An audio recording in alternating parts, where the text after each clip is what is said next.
So when it comes to negotiating a JV with a vendor, it can be quite a tricky process because you're essentially asking the vendor to put their land into the deal and for you to then go and raise finance against that land with them taking no money up front for that purchase. So it can be quite difficult negotiating that. However, when it comes to it, you're trying to create a win-win for the two of you. So by them bringing in the land, it makes it incredibly easy for you to then go and raise the development finance. That's your win. You don't have to put a deposit in.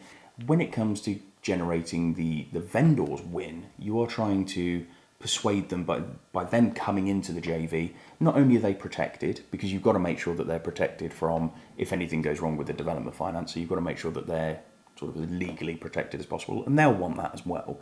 You've got to make sure that they've got security, so in most formats that's either a second charge behind the development finance lender for the interest in the land, or it could be a personal guarantee from you, for example.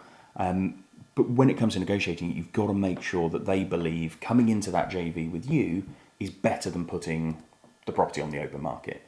Now, 9 times out of 10, they're probably going to go with the open market.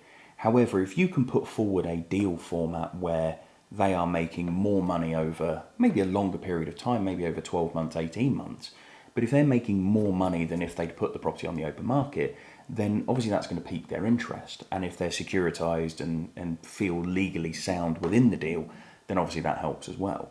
What I tend to find as a formula is if you imagine if they sold the property on the open market, so let's say they sold it for 100 grand, just to keep the numbers nice and round. If you said to them, look, you're going to sell that for 100 grand, you're going to clear 100 grand. Okay, they might have taxes and things like that, but don't worry about that for now. But if you say to them, look, you're going to clear 100 grand, let's say they put that £100,000 into a 10% per annum investment somewhere. At the end of that year, they're going to have £110,000.